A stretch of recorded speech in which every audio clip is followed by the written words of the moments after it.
Queensland is a bankruptcy hotspot. Let's have a look. Hello everyone, Florian.heise here and welcome to another episode of HeiseSays. Grab your stein of coffee because I'd like to have a look at this latest media release from the Australian Financial Security Authority discussing personal insolvencies. Now they're down in capital cities, which is good news, until you scroll a bit further down and you have a look at the heat map here. Look at Queensland, everyone. Look at my state. I mean, just look at that.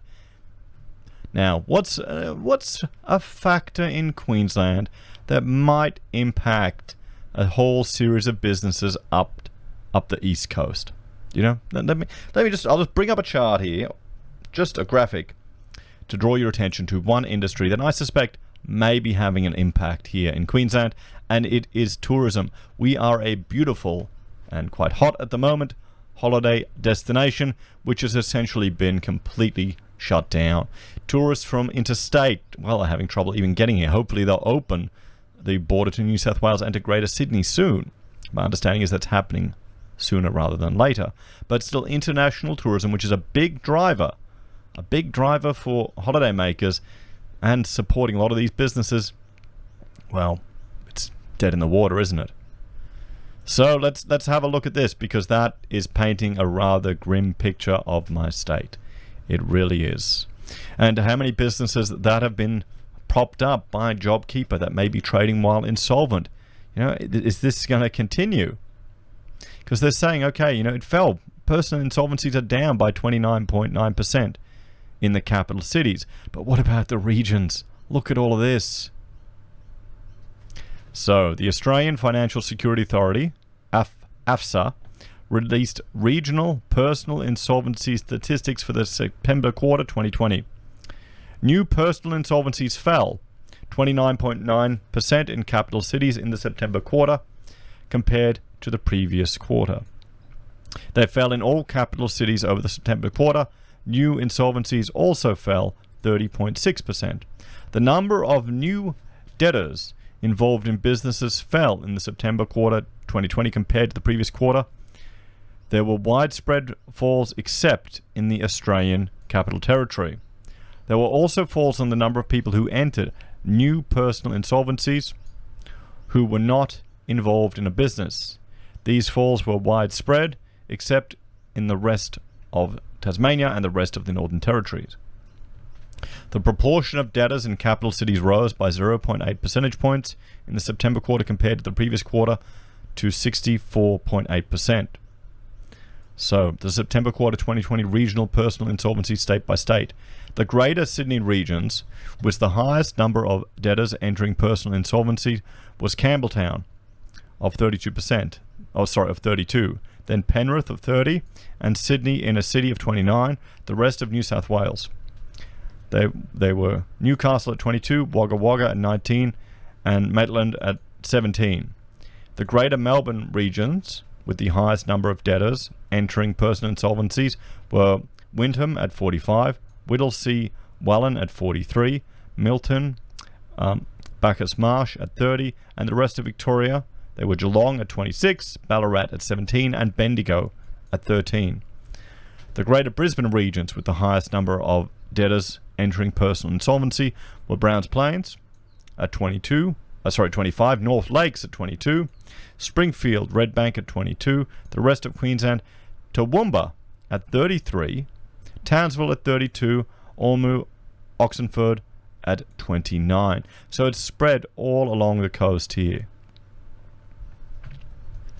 And these are just the highlights, everyone.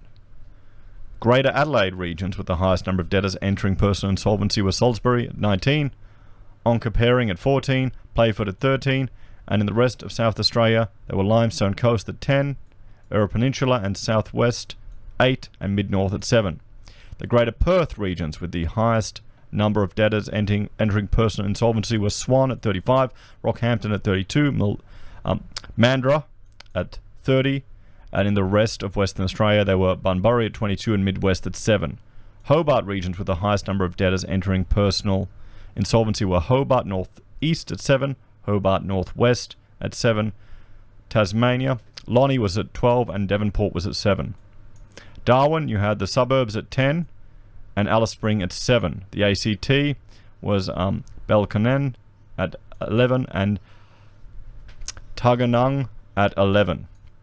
So you can see here, I mean, we have a lot of people going into insolvency, but this heat map is what really interests me. It's just the significant number of people along the coast of Queensland that are copying it. You know, we'll jump over here and have a look, and you can see here, everyone. Let's have a look at the full report. Oh, we can download it in Excel, and I've got it here, everyone. We'll enable editing. So you can see the number of debtors not in business in the June quarter to the September quarter. So that has fallen significantly. The number of debtors in business have also fallen, and total number of debtors have gone down. And this is in relation to the population. 2016, that's so out of date. It's so out of date. You can have a look at each area where there are debtors and which ones are suffering or not. And we can have a look here. Let's look at some total number of debtors. Let's look at some high areas. We had a look here. I mean, Rockhampton. Was that even mentioned? 32. 24 not in business. 8 in business. So here's the ones in business that we want to see. So 295 in June, and now 230 in September.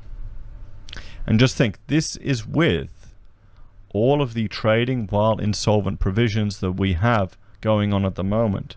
Oh, sure, JobKeeper has scaled back, but it still is keeping businesses trading. It still is propping up businesses, everyone. I mean, what can you do? Because remember, all of the government intervention into the economy is future taxation that they need to draw upon from the populace one way or another. We're going to pay for it one way or another. Do you want your government to be investing in potentially failed businesses? I know it's harsh, but this is a recession that we're entering, everyone. We haven't had a recession for a long time, so we don't know what one's like. There are going to be a lot of businesses that may not be viable through no fault of their own. There's nothing they could have done to plan for this. There's nothing they could have done to take account of this. But the government has stepped in and has made these sacrifices for the greater good. The question is it worth it? As always, let me know your thoughts and opinions in the comments down below. Please like, share, and subscribe to the channel. If you're a fan and want to support the content I create here, there are a few ways you can.